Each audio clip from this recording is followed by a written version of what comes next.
What is going on in Boulder, Colorado right now? Because we had a mass exodus through the portal. A lot of guys that I believe were told they no longer have a spot. Some guys that I believe left on their own accord. We're going to talk about that one. Got a lot of feelings about, a lot of observations around what Coach Prime is doing right now through the portal. You're going to want to make sure you stick around for that one. Welcome into the Hard Count, the People's College Football Show for every single thing that you know and love about this beautiful game. We talk about it here every single day. We have a lot to jump into. As I already said, going to unpack the mass exodus going on right now at Colorado. But the transfer portal is around in the corner, eyeing the finish line, coming down the home stretch. We have a lot of big-time names that have already found a home, a lot of other big-time names that are on official visits this coming weekend. We're going to talk about who's still available and who's found a home. There's a lot of freshmen that decided, you know what, forget about prom. I don't want to do all of that. I've already done that my junior year. I've already done the boutonniere. I've done the dance, all that. I want to go play spring football. And there was a lot of freshmen that flashed in a big way. They already balled out in their spring game. You're going to know about them when they come to the fall, but we're going to talk about some of the freshmen that flashed this past spring. I also want to talk about the Alabama quarterback battle, because if you watched Alabama's spring game, you probably saw what they did and you said, a little bit underwhelming. Good, not great. Well, I think there's more to that than what meets the eye. Also, it's spring ball. It's a spring game, so there's always going to be more in the fall than what meets the eye in the spring. But I want to talk about the state of that Alabama quarterback battle right now. I actually have a feel as well as to who I believe is leading that quarterback battle right now. But again, it's April. A lot's going to happen. A lot still can happen, but we can't waste too much more time getting into this thing. Again, glad to have you here along with us. Shout out to everybody on the podcast. At the end of this operation, you know how we do it right now. We want to hear from y'all. So jump in the live chat. Nick Brake, keeper of the queue, fielding your questions. Going to answer those at the end of the show. All right, let's get right into it. The transfer portal continues to roll. Now, this time next week, the transfer portal will be closed. What does that mean? It means you can no longer enter your name into the portal to go somewhere else. So when it closes, hey, it's closed. Now, that does not mean you have to commit by next week. It just means if you're going to go somewhere, you got to let everybody know beforehand. So April 30th is the last day to get that done. But a couple of names that have already found a home, or a couple of names that are close to finding a home, I should say. One name that has definitely found a home, the #1 defensive lineman available in the transfer portal, Bear Alexander. Made headlines when he jumped in the portal, or intended to jump in the portal, on the day of Georgia's spring game, G-Day. And then what felt like a few moments later, there was a lot of buzz around USC's the school to beat. USC's leader in the clubhouse takes an official visit to USC. Sunday, he ends up committing to the Trojans, and the impact of this is enormous for USC. The obvious piece of this, and we talked about it on a previous video on this channel, it's an area of need for the Trojans. You and I both know this. The defense has got some ground to make up to ultimately get this team to where they want to go, and it all starts in the trenches, the line of scrimmage. That is what wins you games in college football. And so for Bear Alexander to now join the Trojans, you start looking at the way this defensive line is shaping up, and you're like, okay, you got a presence in the middle, a top 50 recruit in the middle. You have one of the #1 players, or the #1 player, according to the entire industry, Corey Foreman, on the edge in 2021, from the 2021 cycle, I should say.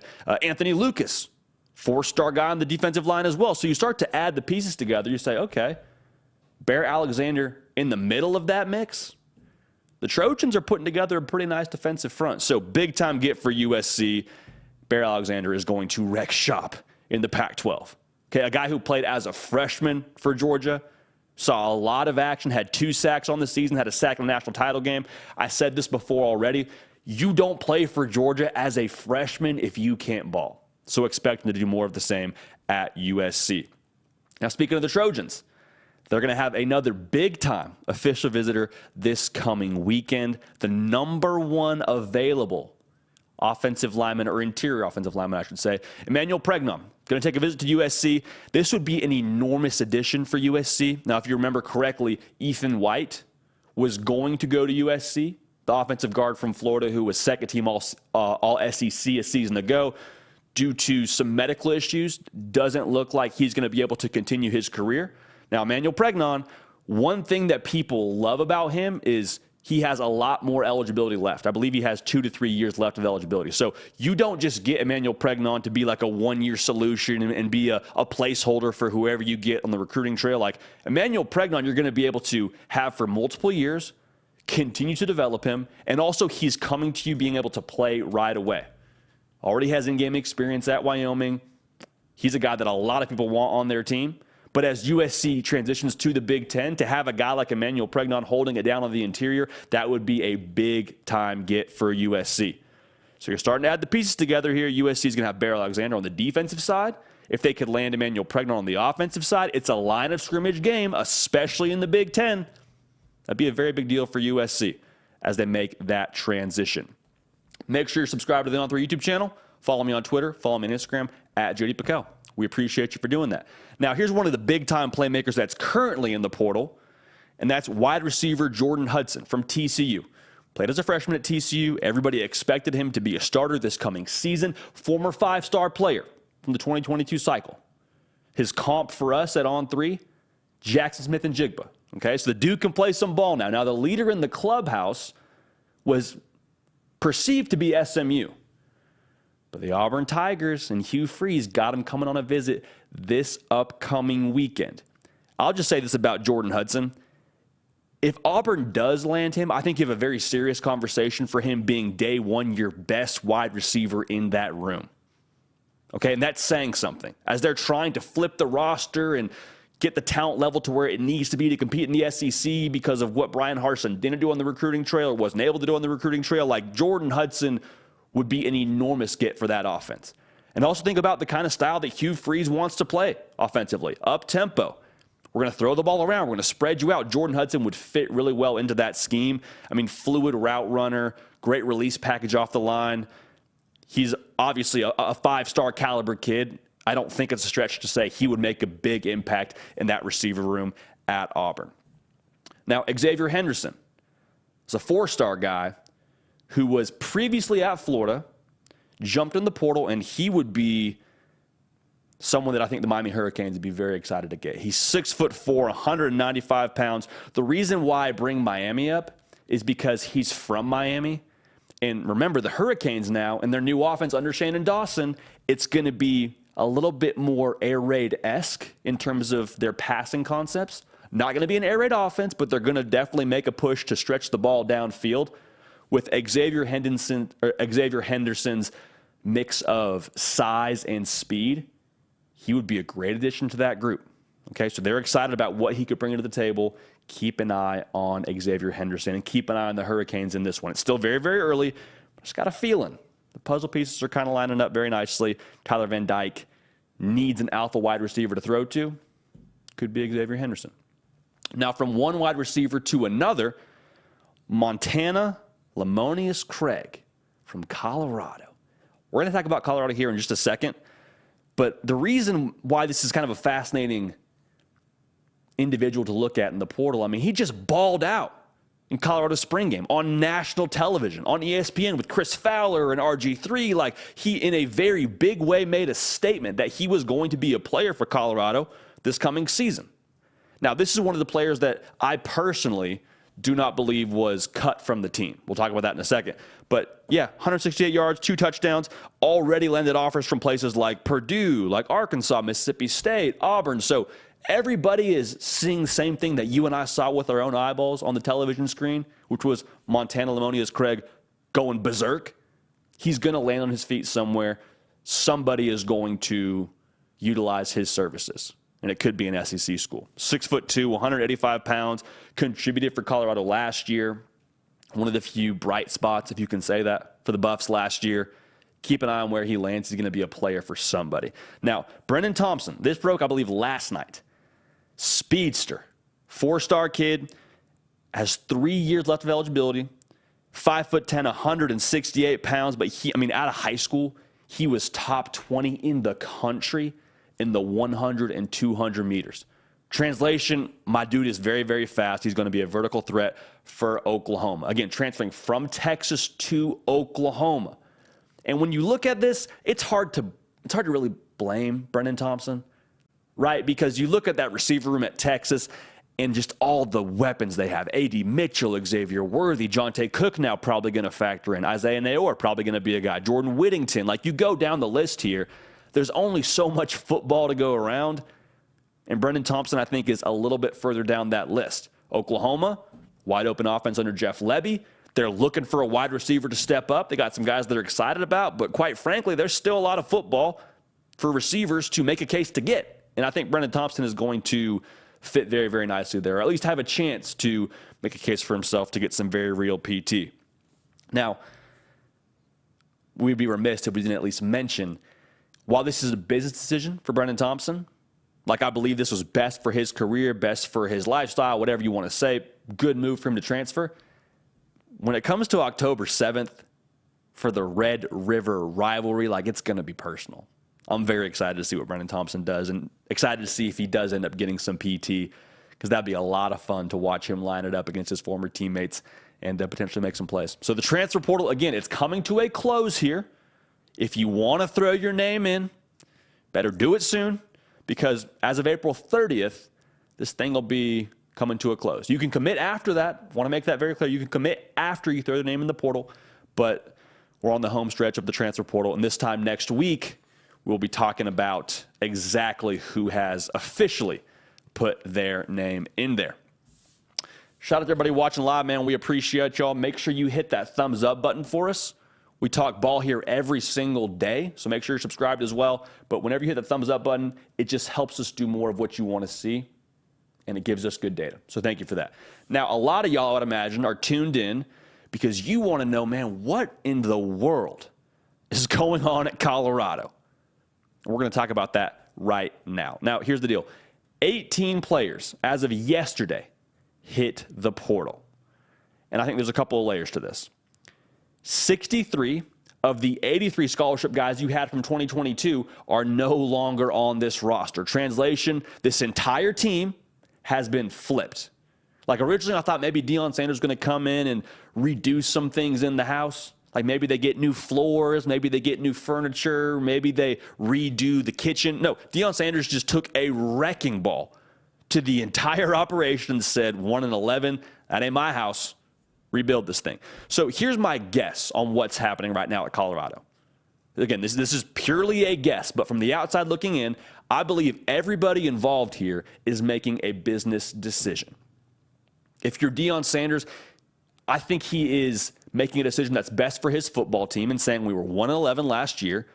The personnel that made that happen last year is, quite frankly, not good enough for my standards, for our standards here, for what we want to get done. So I believe a lot of these guys, not all, I believe a lot of these guys are being told they no longer have a spot at Colorado. To put it bluntly, I believe a lot of these guys are being cut. Okay?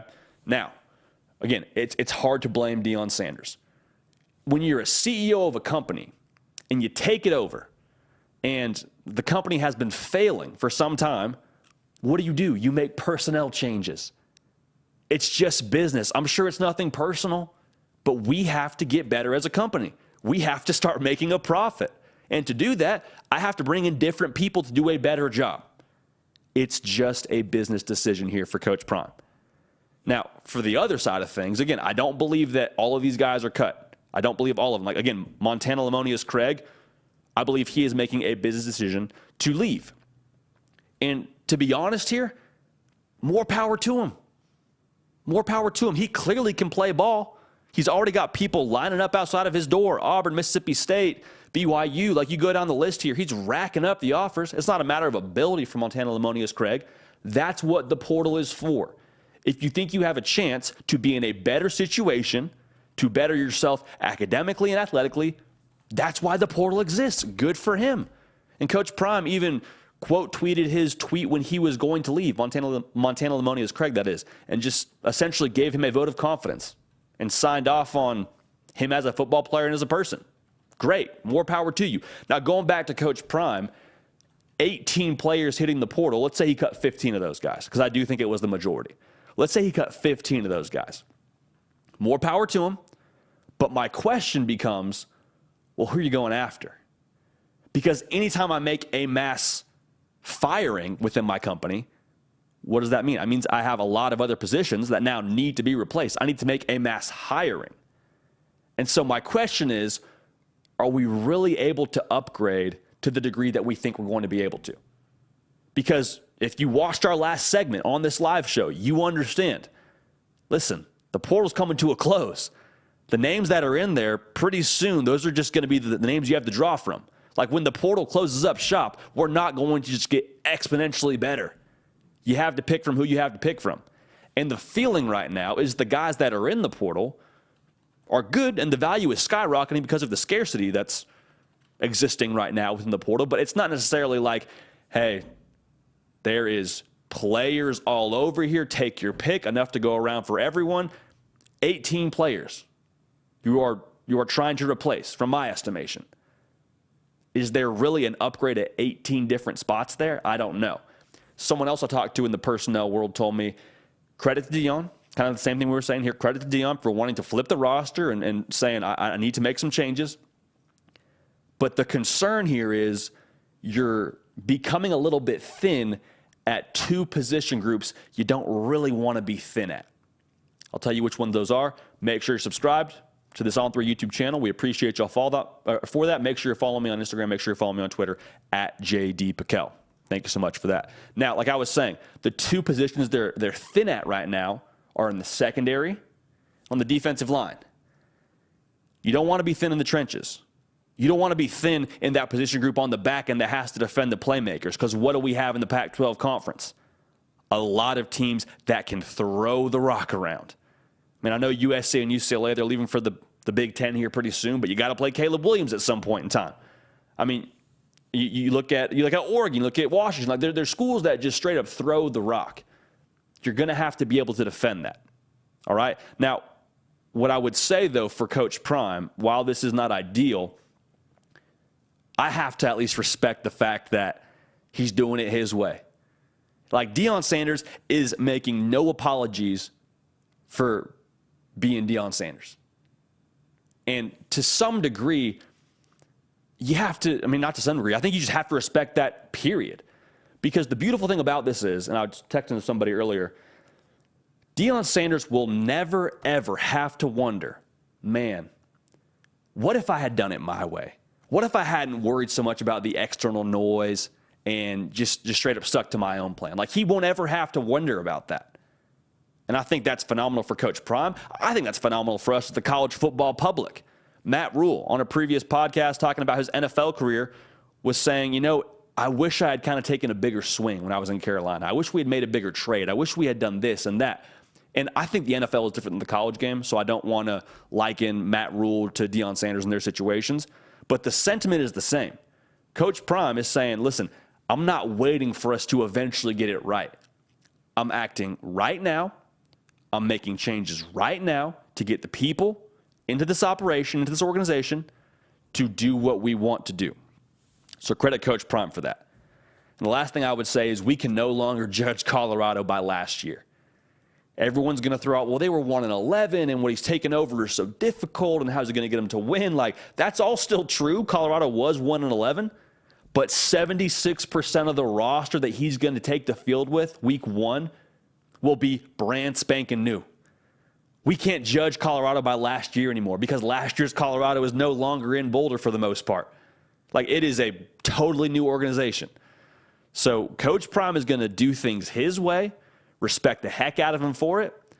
And I think that's what you're seeing right now with this mass exodus with the portal. Not all these guys, but a lot of these guys, I think we're told, hey, you no longer have a spot here. We're doing things differently. It's unfortunate, but I do believe at the end of the day, it is just business. And Colorado and Coach Prime are going to do things the way that they see fit. More power to them. And that is going to be a case study going forward on how to flip a program if it works. Like, if that works and he takes Colorado from 1-11 to winning a bowl game, or at least making a bowl game, like, the blueprint that has been laid out now for athletic directors when hiring new coaches completely shifts. We saw a version of that at USC, but if Colorado does it, Boulder, Colorado, not Los Angeles, California, if they do it in Boulder, Colorado, that's going to be the torch the torch for what modern college football is going forward. Hey, man, shout out real quick to everybody on the podcast. We're on Apple. We're on Spotify. You go ahead and type in the Hard Count with J.D. Pickell, and you find us right there. A lot of y'all, I mean, all of y'all actually are listening to this after the fact that we went live. Babysitting, filling out expense reports, whatever you're doing right now, we appreciate you making part of it. So thank you for that. Now, spring football, for most people, for most organizations, has closed up shop. Had their spring game. It was a good time. And what I always love watching for spring football is the new faces. The transfers, yes, but how about the mid-year enrollees? How about the kids that are around 18 years old, 19 years old, and say, you know what?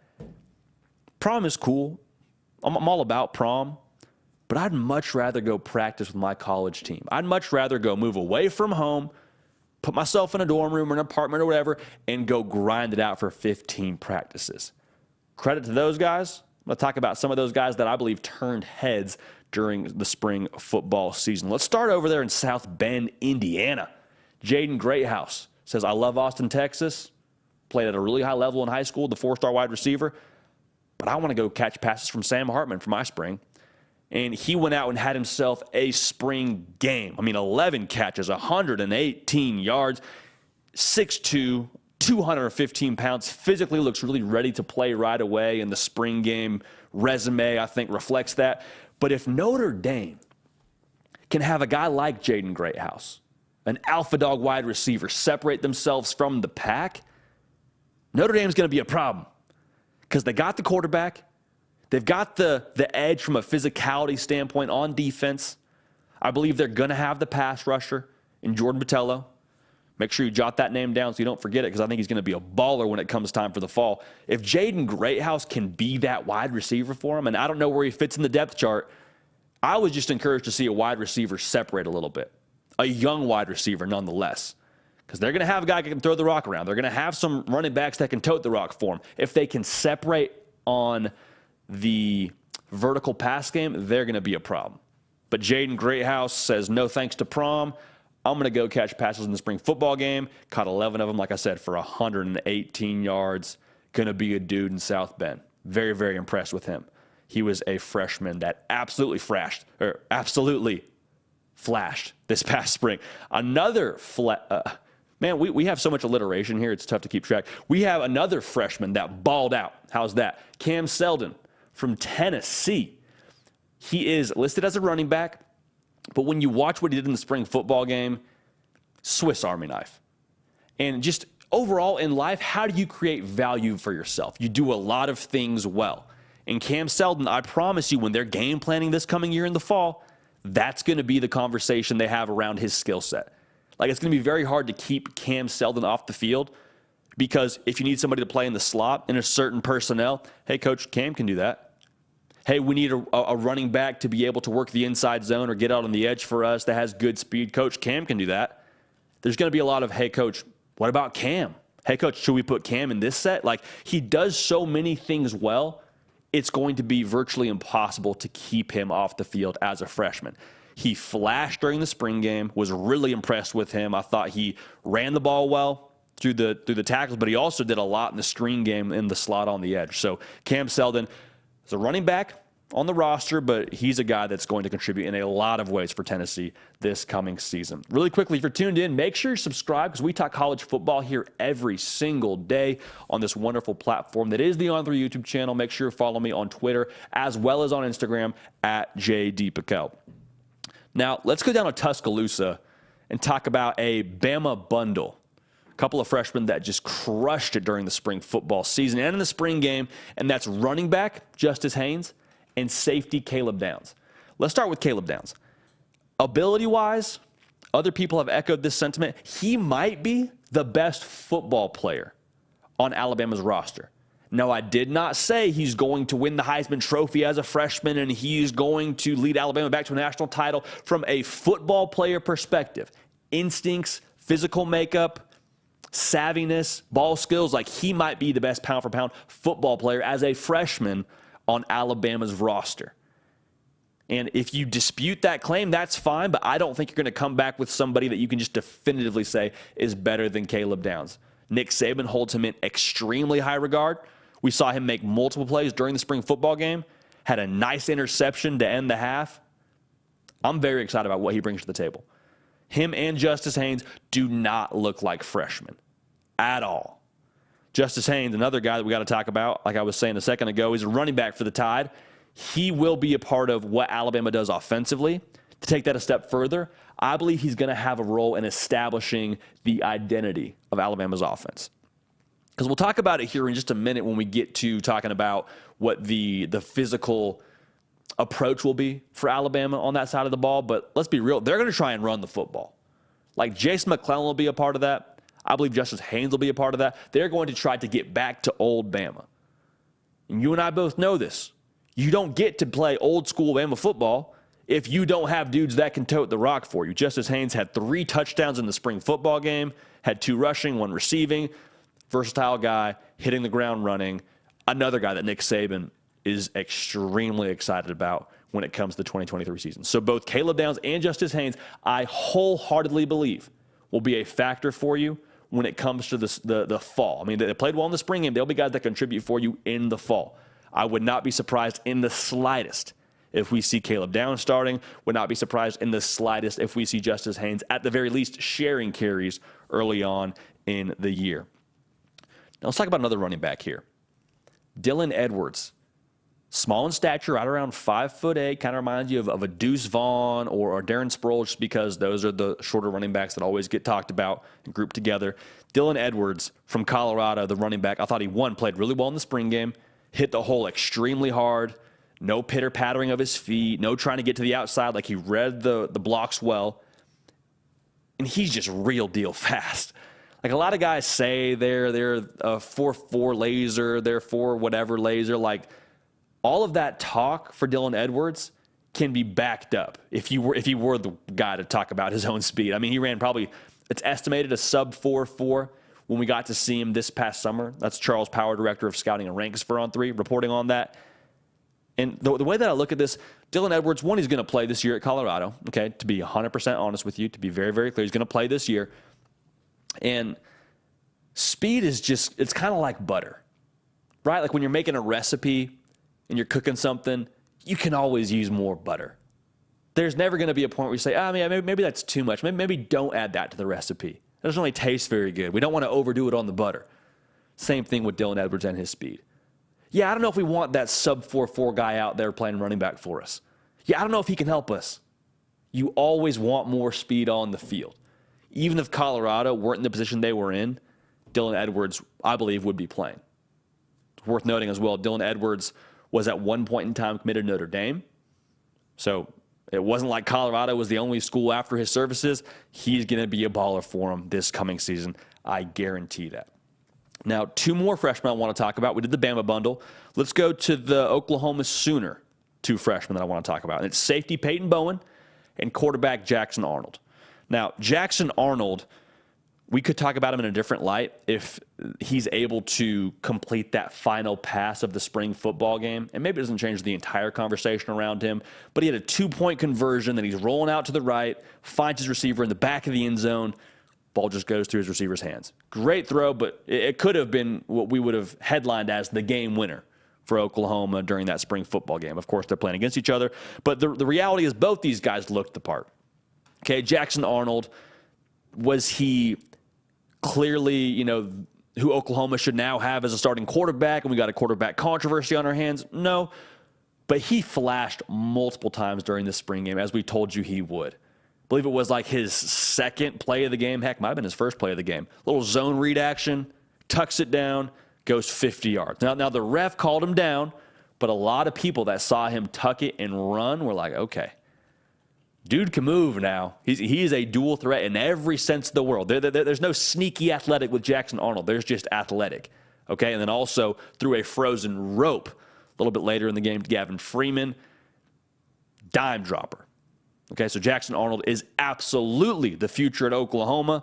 There's some people that think he could challenge Dillon Gabriel for that QB1 spot. I'm not one of them, but I'm just telling you, Jackson Arnold, Not a bad backup at all as a true freshman, and is absolutely going to be the right guy to lead them into the SEC. Now, safety Peyton Bowen, he did get beat one time on that touchdown pass that Jackson Arnold actually threw to Gavin Freeman, but Peyton Bowen is special, man. Like, to play the position of safety as a freshman in Brent Venables' defense, and to play it as well as he has so far this spring, and to hear the kind of commentary the coaching staff has had about him this past spring, he's going to be a dude, I believe, this year for Oklahoma. Now, does he start game one? We'll see. But similar to what I was saying about Cam Selden, he just does too many things well for you to keep him off the field. He had a nice interception in the spring football game. Could also help you in the return game. Charles Power, director of scouting and rankings, talked about him as one of the best returners in the country. In any class, like he's going to be a dude for you in Norman this coming season. That's a defense now that is in a little bit of a transitional period, trying to get back to the Brent Venables standard of playing defense there. Peyton Bowen, I believe, will be a part of that effort. And what he did this past spring, I think, exemplifies that wholeheartedly. So keep an eye on these guys. Again, Jaden Greathouse, balling in South Bend, Cam Selden at Tennessee, Swiss Army knife, just line them up somewhere on the field. He'll help you. Caleb Downs and Justice Haynes going to be a part of getting Bama back to where Bama expects to be. Two freshmen that, quite frankly, just don't look like freshmen when you watch them ball. Dylan Edwards, you just want speed on the field, right? Can never have too much speed on the field. Dylan Edwards going to play as a freshman, I believe, for Colorado. And Peyton Bowen, a lot of plays, as well as Jackson Arnold, both did their thing during Oklahoma's spring game. And y'all, making this list too, there were some guys that we could have talked about from other schools. Like we might have to do a couple segments of that. I mean, Carnell Tate from Ohio State, Damon Wilson and Lawson Lucky from Georgia. Like there's a lot of guys still that I think we need to talk about. So who knows? Maybe that's just part one of freshmen that flashed in the spring. Shout out everybody watching right now. Make sure you hit that thumbs up button for us really quick. Helps us a lot. Costs you nothing. We're not going to spam you. Also, make sure you're subscribed to the On3 YouTube channel. Same deal. Just helps us do more of what you want to see. Make sure you're locked in. It helps us have a good feel for the kind of content you want. All right, so thank you for that in advance. All right, what do you say we talk a little bit about the old Alabama quarterback battle, huh? Because we got to see him during the A-Day. We saw Jalen Milroe and Ty Simpson. Dylan Lonergan, I thought, played pretty well. Eli Holstein played pretty well. Those two freshmen, I think, are going to take a back seat to this battle right now. And Jalen Milroe and Ty Simpson, I think, without question, are the two guys you talk about when it comes to who could be the starter for Alabama when it comes to game one.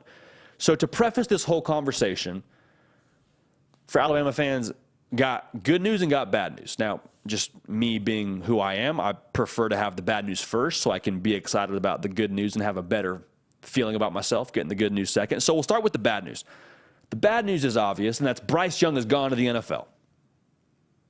Okay? So that was the bad news, and bad news that you already knew about. The good news is you're not going to be playing a style of offense where your quarterback needs to be Superman, and that wasn't the case last year. Bryce Young was like the eraser for the mistakes on the offense a season ago. Miss a block, all good. Bryce can get the ball out of his hands quick. Hey, we got a free runner. No worries. Bryce is agile. He's athletic. He can make a miss and still make the play. That's not going to be the same kind of setup that Alabama tries to play this coming season.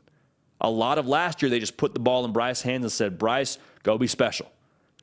And I'm oversimplifying this, obviously, but that was the way it felt when you watched Alabama a season ago. Now, this coming year, I think whoever ends up winning the job, whether it's Ty Simpson, whether it's Jalen Milroe, you'll need to be a leader, clearly.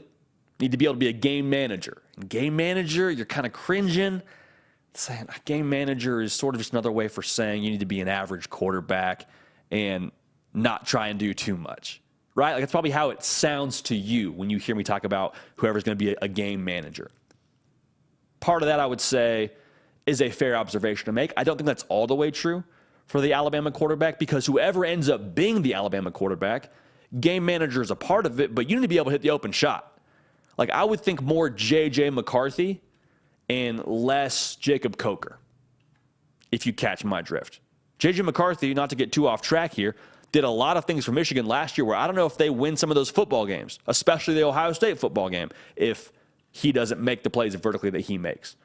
And when I say open shot, I just mean we're going to run the football at you. So when those receivers get open, got to hit them. Got to hit them because we don't get too many more shots of that if we miss deep. And Michigan, to their credit, did that multiple times against Ohio State. So the formula for Bama is going to be old Bama. And some of y'all are starting to perk up a little bit now that we said old Bama. You say, okay, I like old Bama. Old Bama won a lot of national titles. Yes, they did. Now, the good news for Bama fans, that formula of old Bama is kind of like playing bully ball, but also being balanced and throwing the football well and also playing good defense. That's the kind of formula that teams are using to win right now. At one point in time, it was let's score 60, try and catch us. Shout out Joe Burrow and LSU. I think the game has lent itself a little bit more now to that balanced style of football that Alabama used to play. So you still have the vertical passing game, but it's going to be very much in an effort to impose your will physically on the opposition. So that's going to be Bama. The balance is going to be what wins. And the quarterback position is going to be a part of that balance. Do not get it twisted. Really quickly, make sure you subscribe. Make sure you follow me on Twitter and on Instagram at JDPakel. With that out of the way, we'll keep this thing moving. So the spring game. Let's talk about that because that's really the only sample size we have in a public fashion for this battle as it pertains to 2023. We saw Jalen Milroe a season ago. I don't know that we saw his best. In fact, I know we didn't see his best based on what we saw in the spring game. There's plenty of ugly to go around from the spring football game, right? I mean, Ty Simpson made some poor decisions. Jalen Milroe threw 2 picks. Heck, they got Jalen Milroe tagged for 7 sacks. Now, Jalen Milroe, I don't know if y'all have seen the clip of him hang cleaning. I don't know that you're getting him on the ground 7 times in that spring game, but hey, it is what it is. But my encouraging thing I would say about this spring game is from my thought process with viewing Ty Simpson and Jalen Milroe, I went from can they make the throw downfield? Can they create with their legs the way that we need them to and then be able to push the ball downfield off of that extended play to will they? Will they do it? Will they do it consistently? And those are 2 very different conversations to come from. Because if it's a can they make that play, we're probably going to the portal, right? If I'm questioning your ability, I need to go get somebody that can get it done for us. Because at Alabama, the standards are way the heck up here, right? National title, SEC title. We don't lack ability at Alabama. That's just the reality. So now going from a will they conversation, now you say, okay, instead of going to the portal, we're going to the practice field. We're going to the film room. I got some ability in this room. We're going to get every single ounce out of it. Because when I saw Jalen Milroe throw that back shoulder throw to Law over the corner in front of the safety, I saw Ty Simpson create with his legs and make some nice throws and have it get dropped. I believe it was Jermaine Burton who dropped one of his passes off of an extended play. No knock on Jermaine Burton. What I'm telling you is I saw flashes. And there's inevitable amount of sloppiness that just comes with a spring football game, especially when you got quarterbacks that are splitting reps with the ones. It's going to happen. I don't know that you leave that game, or you should leave that game, rather, watching that game as dejected as maybe some of these Bama fans might. Because what you're going to see is the stat line that looked a little bit lackluster, and you're going to see all the incompletions, and you're going to see all the interceptions, but there's more to it than what meets the eye. My biggest encouragement, the ability. We saw that from both these cats, all right? So be excited if you're an Alabama fan. There's more to this than what meets the eye. Now, the style that Bama wants to play, as I already said, it's going to be complementary. So let me tell you what's going to happen here when we get to the fall. Whether it's Ty Simpson or Jalen Milroe, drop back to pass, and let's say they get sacked. There's going to be a lot of people quick to say, man, Jalen Milroe has no pocket presence. Or, man, Ty Simpson's game is way too fast for him. He can't do it. I would say pause, take a deep breath, watch the tape, see what happened there. Before you blame the quarterback, you got to ask yourself this question. And I used a sack on the play as an example. But just overall, when you take the whole body of work for whoever ends up starting at Alabama, ask yourself the question, is everyone around the quarterback, offensive line, running backs, wide receivers, up to par for the expectation you have for the quarterback? Okay, because this offense, like we just talked about at the top of this segment, is going to be complementary football. What does that mean? The quarterback, for him to do his job, we're asking the running back and the offensive line to move the line of scrimmage. for the quarterback to do his job. We're asking receivers to finish plays. Saw far too many drops in that spring football game, to be honest. And we're asking them to win outside. And that's the reason why the buzz around Malik Benson, the number one JUCO transfer wide receiver in the country, number one JUCO transfer player in the country, quite frankly, that's why there's so much buzz around him. Because he kind of fits that alpha dog wide receiver prototype that you like to see. Can run like the wind. Made a couple of nice catches during the spring football game. Really had that one drive that made you say, okay, that's why we're excited about that guy. I believe it was him and Jalen Milroe. 4 plays in a row. 4 catches from Malik Benson. The 4th one was a touchdown where he separates over the corner, says, give me that little boy. Like, that's the kind of excitement, that's the kind of ability you need at wide receiver. And Malik Benson, I think, will supply that. I think he's one of the most slept-on wide receivers in the country right now. Our little secret right here. You can talk about it at the water cooler. But what I'm saying is the quarterback position, it's going to be extremely important, but it's going to be very dependent on the variables around them to be successful. And that's not me making excuses for Jalen Milroe. It's not me making excuses for Ty Simpson. I just want to make sure we are crystal clear on the expectation for whoever wins that job. Now, who's going to win that job? I think it's going to go into fall camp, as you and I probably both expected. But if I had to pick somebody today, man, the playmaking ability of Jalen Milroe, if I had to pick somebody today, April, 24th, I'd have a hard time going against Jalen Milroe right now. We had Greg McElroy on the show not too long ago, and he said, listen, Jalen Milroe at the quarterback position might be the best athlete with the ball in his hands. So I want him touching the ball every single play to keep it a buck. So Jalen Milroe's legs and what I saw with him within this offense on the spring game, I'd give him my vote today. But, hey, it's going to go into the fall.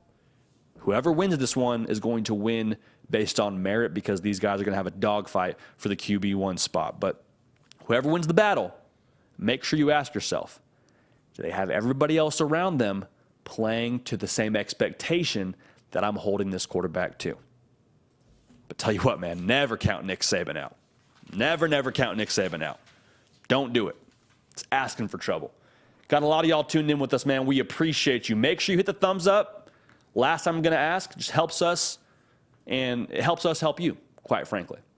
Everyone who's new here, we appreciate you as well. Make sure you're subscribed. But here's how we do things on this show for y'all that are new. This is a football community, a college football community. College football is special. And the people that make up this beautiful game is what makes it special. So I want to hear from y'all. Get in the live chat. Hit us with your questions. Hopefully you've been doing so throughout the show. But the man, the myth, the legend, the pride of Owensboro, Kentucky is about to join us right now, and that's Nick Heavy Lifter Break. Nick, what's going on, my guy? Hey, how are we feeling? What's up, JD? So lots of questions. First and foremost, we do have someone here, Ken Folk Awesome. Ask JD, hey, can you make a video about TCU? Okay, show the Horned yeah. Frogs some love, JD. Okay, man. Hey, listen, Nick, you and I, we went and saw them in the national title game. Now, we won't talk too much about what happened in the national title game, but, yeah, you know, I bet we could make that happen. We could probably pull some strings and get some TCU content for the people. What do you say? Yeah. I think we should. Hey, that's a softball question to start us off, though. I like it. Right. I like it, man. This next one, for me, probably a softball too. Sport Geek, does Colorado have the potential to have the best cornerback duo in college football? Maybe in a couple of years, JD, if those guys are there, but... He said the best quarterback duo in college football? I'm sorry, cornerback duo. Oh, cornerback duo. Can't have two quarterbacks. This is it's fantasy super league. Right, yeah. You know, that's also one side of this coin. The best cornerback duo in college football. So this question I would imagine is coming from Travis Hunter, who is that guy, and Cormani McClain, very highly recruited cornerback. They have the potential, I would say, to be really good. I would probably lean more towards a school like Georgia with Kamari Lassiter and maybe Dalen Everett, or I guess Alabama with Kool-Aid McKinstry and Terrion Arnold if he ends up playing corner opposite him. I think I lean more towards the proven commodities. Cormani McClain, like I said, very talented individual. Travis Hunter, very talented individual. Haven't seen either of those guys play FBS level football yet. So I'm going to withhold my yes on that answer for now, but the ability, I would say, is very much so worth getting excited about. Yep. So a good question. Yeah, the corners at Colorado are going to need to be up to par for what they're going to face in the Pac-12.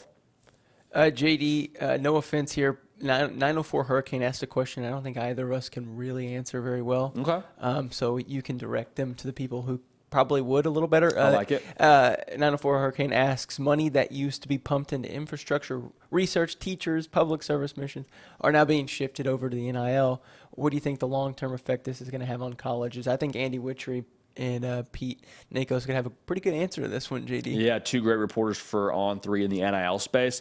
My own thoughts on this are, I don't know that you have a ton of money going, and again, this is my own perception. So again, Andy and Pete, I would say, are the authority sources on this. I don't know that you have a ton of money being taken out of academia that are being put back into football. Like, think about it before. There was already a ton of money going into football, Nick. Like those, Waco, Texas, a great example, putting together a multi-million-dollar facility right now for the football program.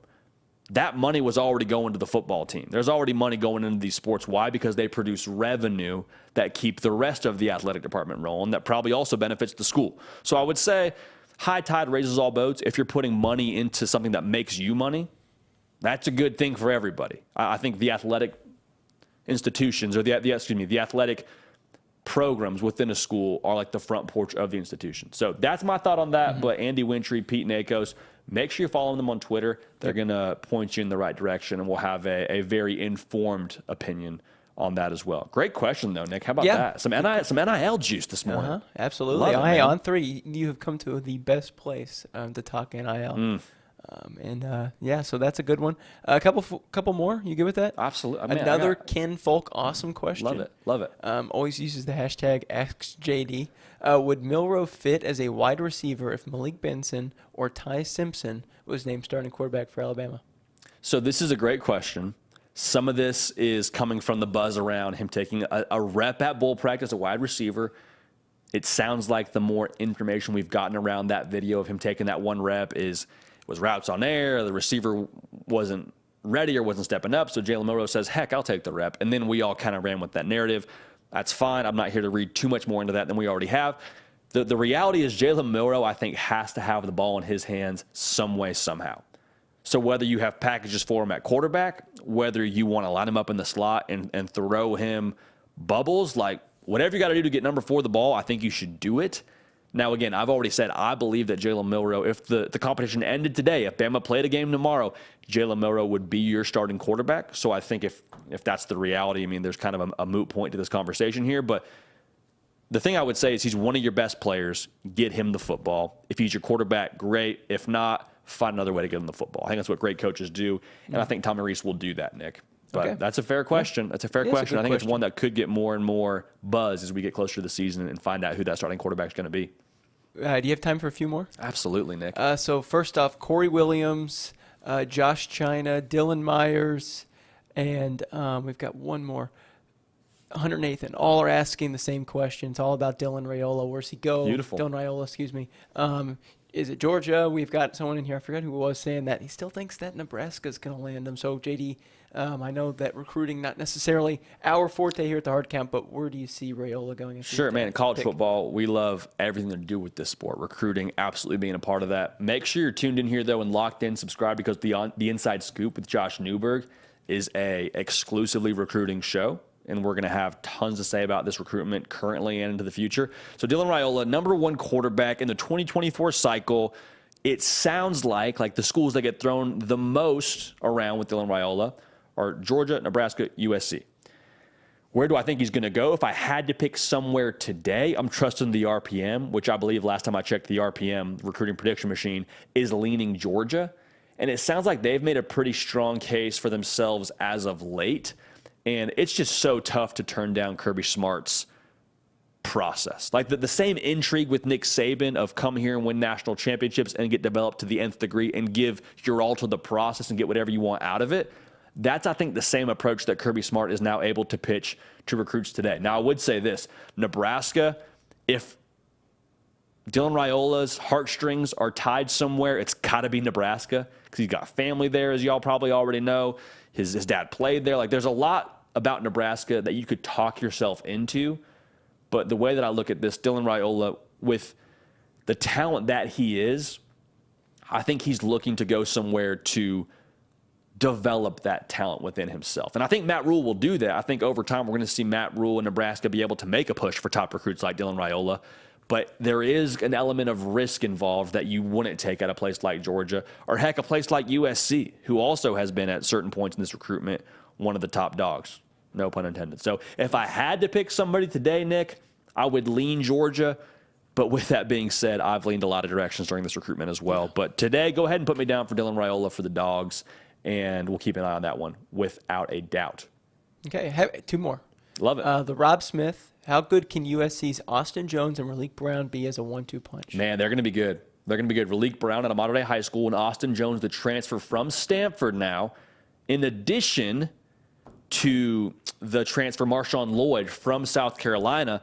You lose Travis Dye, who transferred from Oregon, another transfer. You're getting a theme here, who's gone to the NFL and got hurt at the end of last year. They're going to have some dudes that can tote the rock. I think it'll be by committee. I think it'll be all three of those guys. Raleek Brown looked good as a freshman last year, and Lincoln Riley talks about him improving in consistency. But the reality, like the bottom line is all three of these dudes are ridiculously talented. All three of these dudes probably could start at other places, but they're all in the same room in Los Angeles. To couple that with what Caleb Williams can already do with his legs and what they'll be able to do throwing the football downfield, like they're going to score a lot of points in Los Angeles. Let's just make sure that is abundantly clear. They're going to score a lot of points, and those guys will be a part of it. So to answer your question directly, I think they'll be awesome as a 1, 2, and 3 combo, Nick. Okay, awesome.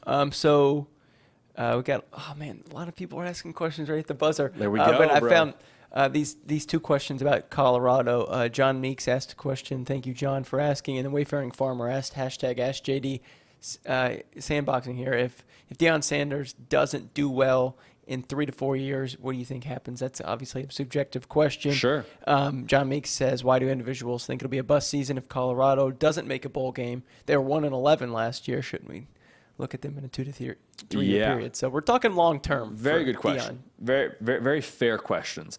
So the question about if he doesn't have success in 3 to 4 years, I mean, I think you probably treat him the same as any coach doesn't have success in 3 to 4 years. You got to talk about making some changes, but we haven't even played our first game with Coach Prime as the head coach at Colorado, so we'll let that situation kind of bake. But I don't think there's a ton more to unpack. Like you got to have some results at some point in time in 3 to 4 years. I feel like is a very fair window to give Coach Prime. Now, talk about year one. I think what they said is on the money. If Colorado doesn't make a bowl game in year one, you'll have a lot of people saying, "Oh, guess that didn't work out. Guess Coach Prime's way didn't work. Guess he can't coach. Guess they've got issues at Colorado." Whoa, whoa, whoa, whoa, whoa, whoa, whoa, whoa, whoa. You must have not caught the first segment within this show where we told you 76% of the roster at Colorado is new. Guys that have never played before. 3/4 the roster. All new to Colorado. It's going to take some time for this thing to formulate. Now, if they're able to win a bowl game, if they're able to make a bowl game and win 6 games in 2023, that would be enormous. That would be the epitome of a successful year one for Coach Prime. But I really do believe this is still the foundation laying part of his time at Colorado, and we're going to see the ultimate success for him come in the foreseeable future. So I would say let's temper expectations rather for Coach Prime, not because I don't think he'll eventually be successful, but because year one, we're still building this house. Let's give a little more time for him to put it together. Great question, though, Nick. What else we got on there? Okay, so I said two ago, but this will be it because this is our last question. I love it. We've got one from Bryce. Who makes a better impact for Georgia, Smoke Buoy or Ra Thomas? Ooh, very good question. Now, Smoke Buoy is currently in a battle to be the second corner next to Kamar Lassiter at Georgia. From what it sounds like, he'll play. I don't know that he's going to be your starter game one. He could be. We'll wait till fall camp kind of gives us some more intel. But Smoke Buoy, it sounds like, in the mix. Now, Ra Thomas, on the flip side of that, if he's able to be available, because there's some other things going on off the field with Ra Thomas that we're trying to get clarity on, because he didn't really play in the spring game. Ra Thomas is a guy that has been productive in the SEC already, coming from Mississippi State. A guy that I think you plug him in right now at Georgia, and he adds a different element to what they want to do offensively. Kind of brings to the table a little bit of what I think A.D. Mitchell brought to the table last year, which is big body wide receiver. Coach put it up at the rim for him, let him go make a play. Like big body guy that can win the jump ball for you. And outside of Brock Bowers or anyone in that tight end room, I don't know who else brings that same skill set.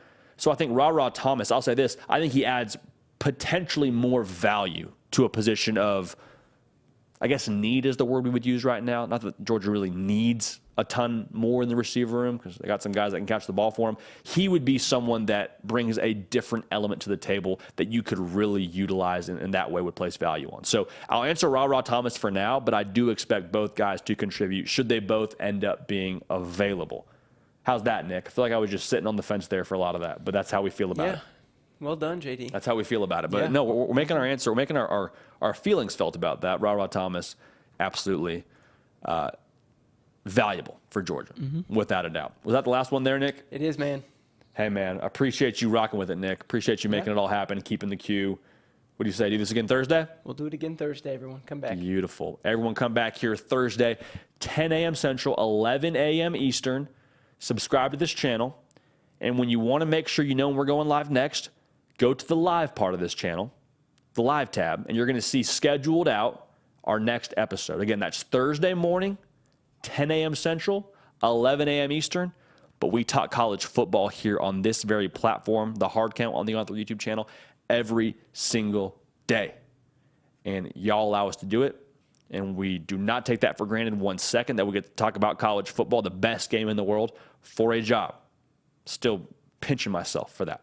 So for all of us here, Nick Break Lifting Heavy, myself, JD Pickell, all the good people here at On3, make sure you're subscribed. Follow me on Twitter at JD Pickell and Instagram at JD Pickell. But we love y'all, man. We appreciate y'all. We're going to keep this party rolling, and we will see y'all next time.